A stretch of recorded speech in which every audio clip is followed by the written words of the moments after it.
ولعن على أعدائهم أجمعين أما بعد فقد قال سبحانه وتعالى في كتابه المجيد بسم الله الرحمن الرحيم تبارك الذي بيده الملك الصلوات بر محمد وآلہ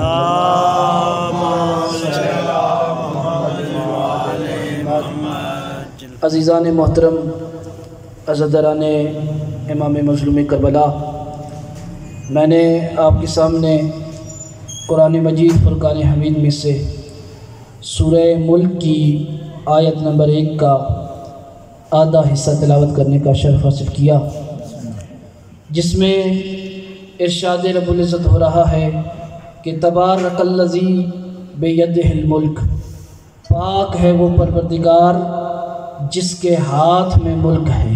بسم اللہ بسم اللہ وہ جو ہے نافذات کی بسم اللہ بسم اللہ، بہت ہی مختصر سی زحمت۔ پاک ہے وہ پروردگار جس کے ہاتھ میں ملک ہے۔ بے شک بے شک، آیت میں یہ نہیں ہے کہ للہ الملک، اللہ کے لیے ملک ہے، آیت میں ہے بے یدہ الملک، جس کے ہاتھ میں ملک ہے۔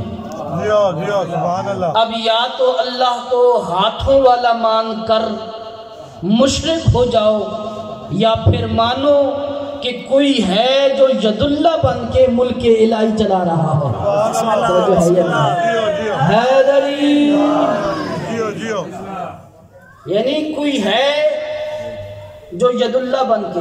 بے شک دیکھیے، اگر اللہ کو ہاتھوں والا مان لیا جائے، اگر آپ کسی کو ہاتھوں والا مانیں گے تو پھر اس کے پاؤں بھی ماننا پڑیں گے۔ بے شک بے شک، جب آپ اس کے ہاتھ پاؤں مان گئے پھر اس کا پیٹ بھی ماننا پڑے گا۔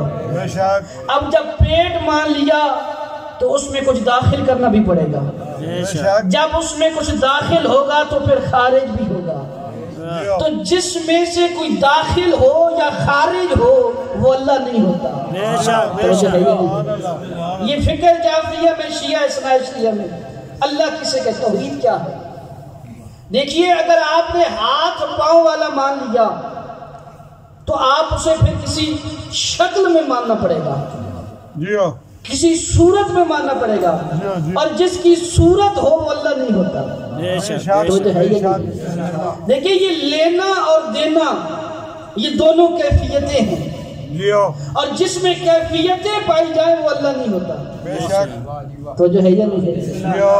اگر آپ اللہ کو شکل و صورت میں مانیں گے، اسے کرسی پر بٹھائیں گے، توجہ ہے یا نہیں ہے، تو وہ قابل اشارہ ہو جائے گا، اور جس کی طرف اشارہ ہو وہ اللہ نہیں ہوتا۔ اچھا، بات آگے نہ چلیے، تو کیا ارشاد ہوا کہ پاک ہے وہ پروردگار جس کے ہاتھ میں ملک ہے۔ بے شک، اب تلاش کرو کہ وہ اللہ کا ہاتھ کون ہے۔ بسم اللہ بسم اللہ، میں یہی میں نے آپ کی شروع میں عرض کرنا ہے اور آپ کی ذہن کی تمام، اللہ کا ہاتھ کون ہے؟ اب میں قرآن کی ایک آیت پڑھنے لگا ہوں جس میں اللہ ارشاد فرماتا ہے بسم اللہ الرحمن الرحیم وما رمیت اذ رمیت ولکن اللہ رمی۔ اللہ کہہ رہا میرے حبیب یہ پتھر تو نے نہیں مارے بلکہ میں نے مارے ہیں۔ اللہ کس سے کہہ رہا ہے؟ سرکار مصطفیٰ سے۔ پتھر کس سے مارے؟ ہاتھ سے، پھینکے ہاتھ سے، ہے نا؟ اللہ کیا یہ کہہ رہا ہے کہ تم نے نہیں مارے بلکہ میں نے مارے ہیں، یعنی اللہ مصطفیٰ کے ہاتھوں کو اپنا ہاتھ کہہ رہا ہے۔ جیو جیو سرکار۔ تو اگر یہ مان گئے کہ اللہ کا ہاتھ مصطفیٰ کا ہاتھ ہے تو پھر یہ بھی مان جاؤ کہ جب اس کا مارنا اللہ کا مارنا ہے تو پھر اس کا زندہ کرنا بھی اللہ کا زندہ کرنا ہے۔ توجہ ہے یا نہیں؟ اللہ کا ہاتھ ہے سرکار مصطفیٰ۔ اب ایک اور آیت پڑھ لگو، اللہ کہتے ہیں ان الذین یبایعونک انما یبایعون اللہ۔ اللہ کہتا ہے کہ جس نے بھی میرے مصطفیٰ کے ہاتھ پر بیعت کی اس نے اللہ کے ہاتھ پر بیعت کی۔ بسم اللہ بسم اللہ، یعنی جس نے بھی مصطفیٰ کے ہاتھ پر بیعت کی۔ آج لوگ کہتے ہیں کہ یہ بیعت رضوان والے رضی اللہ ہیں، جب رسول کو اللہ کا ہاتھ مانتے ہی نہیں کیسے ہو گئے؟ اگر رسول کے ہاتھ کو اللہ کا ہاتھ مان کر بیعت کر رہے تھے تو رضی اللہ ہے، اور اگر مصطفیٰ کا ہاتھ ید اللہ مانتے ہو تو پھر ماننا پڑے گا کہ مصطفیٰ سے مانگنا بھی اللہ سے مانگنا ہے، یعنی مصطفیٰ سے لینا بھی اللہ سے لینا ہے، مصطفیٰ کا دینا اللہ کا دینا ہے۔ تو جب مصطفیٰ کو ید اللہ مانتے ہو تو پھر مان جاؤ کہ مصطفیٰ سے مانگنا شرک نہیں ہے بلکہ ان سے نہ مانگنا شرک ہے۔ توجہ ہے گا؟ تو اللہ کا ہاتھ مصطفیٰ کا ہاتھ ہے، مصطفیٰ کا ہاتھ اللہ کا ہاتھ ہے، یہ ہے ید اللہ۔ اور یہی وجہ ہے غدیر کے میدان پر اسی رسول کو حکم دیا وَإِن لَمْ تَفْعَلْ فَمَا بَلَّغْتَ رِسَالَتَهُ، اے میرے حبیب اگر تم نے یہ فعل نہ کیا تو تم نے رسالت کا کوئی کام نہیں کیا۔ اب مصطفیٰ کو فعل کیا کرنا تھا؟ یعنی منبر پر، غدیر کے منبر پر حیدر کا ہاتھ اٹھا کر دکھانا تھا۔ یعنی جو بندہ ابھی تک نہیں سمجھا، یعنی حیدر کا ہاتھ نہیں بلکہ اللہ کے ہاتھ نے اللہ کا ہاتھ دکھایا۔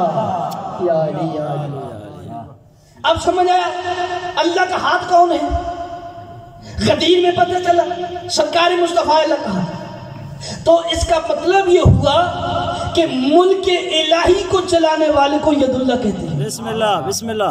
اب قرآن کی زبان میں ملک الہی کو چلانے والے کو یا نبی کہتے ہیں، یا رسول کہتے ہیں، یا امام کہتے ہیں، یا ولی کہتے ہیں، ایسی ہے۔ اب میں ایک بات کرنے لگا لیکن میں سمجھا کے پڑھ سکوں۔ دیکھیے ہمیں فرشتے بھی، اب دیکھیے کوئی یہ نہ کہے کہ جی شرک والی باتیں کر رہے ہیں، فرشتے بھی ہمیں ملک الہی چلاتے ہوئے نظر آتے ہیں۔ پڑھیے قرآن کو دیکھیے، یہ موت، رزق دینا، ہوائیں چلانا، بارشیں برسانا، یہ اللہ نے کس کے سپرد کیا؟ فرشتوں کے سپرد کیا نا۔ اب جاؤ جس مولوی سے جا کے پوچھو، اس سے کہو کہ فرشتے رزق دیتے ہیں، مان لیتے ہیں، یہ نہیں کہتے کہ یہ شرک ہو گیا۔ کیوں؟ اس لیے قرآن میں ہے۔ دیکھیے موت کون دیتا ہے؟ یہ روح قبض کون کرتا ہے؟ ملک الموت کرتا ہے نا۔ تم تو کہتے ہو اللہ مارتا ہے، موت تو ملک الموت دے رہا ہے۔ ہاں ملک الموت دے رہا ہے لیکن یہ اللہ کا کارندہ بن کے مار رہا ہے۔ یہ اللہ کا کرندہ بن کے مار رہے ہیں۔ اچھا دیکھیے، ہو سکتا ہے کسی کے ذہن میں یہ سوال اٹھے کہ جی یہ تو خاندان الہیہ ہے، محمد و آل محمد، یہ ید اللہ ہے، یہ اللہ کا ہاتھ ہے۔ اب یہ بھی کائنات چلا رہے ہیں، ملک الہی نظام چلا رہے ہیں، اور فرشتے بھی ملک الہی کو چلاتے ہیں، تو پھر فرق کیا ہوا؟ تو جو ہے جب فرشتے بھی ملک الہی چلا رہے ہیں، آل محمد، محمد و آل محمد بھی ملک الہی چلاتے ہیں، تو پھر دونوں میں فرق کیا ہے؟ بڑا فرق ہے۔ دیکھیے فرشتے مثل آلات ہیں اور یہ خاندان الہیہ مثل ہاتھ ہیں۔ بات تھوڑی مشکل ہے اور خوش بھی ہے، میں ذرا مثال دے کے واضح کرتا ہوں۔ یعنی فرشتے مثل آلات ہیں اور یہ خاندان مثل ہاتھ ہے۔ کیسے؟ اب مثال کے طور پر آپ نے چاول کھائے، کس کے ساتھ؟ چمچ کے ساتھ کھائے۔ اب یہ چمچ کیا ہے؟ یہ ہے آلہ، تو جو ہے یعنی اب چمچ کو کس کے ساتھ پکڑا، کس کے ساتھ کھائے؟ ہاتھ سے۔ اب یہ ہاتھ مثل آلہ نہیں، تو جو ہے یعنی یہ آلہ محتاج ہے اس ہاتھ کا۔ میرا خیال کچھ بندے سمجھے نہیں۔ میں پھر آپ نے مثال کے طور پر کسی کو ڈنڈے کے ساتھ ضرب لگائی یا کسی کو تلوار ماری، اب یہ تلوار کیا ہے؟ آلہ۔ اب تلوار کس کے ساتھ چلائی؟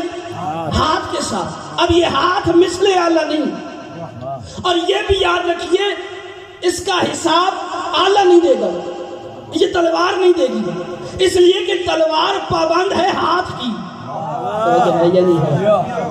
اختیار ہے ہاتھ کا۔ اب جیسے ہاتھ چلے گا ویسے تلوار چلے گی، توجہ ہے یا نہیں ہے؟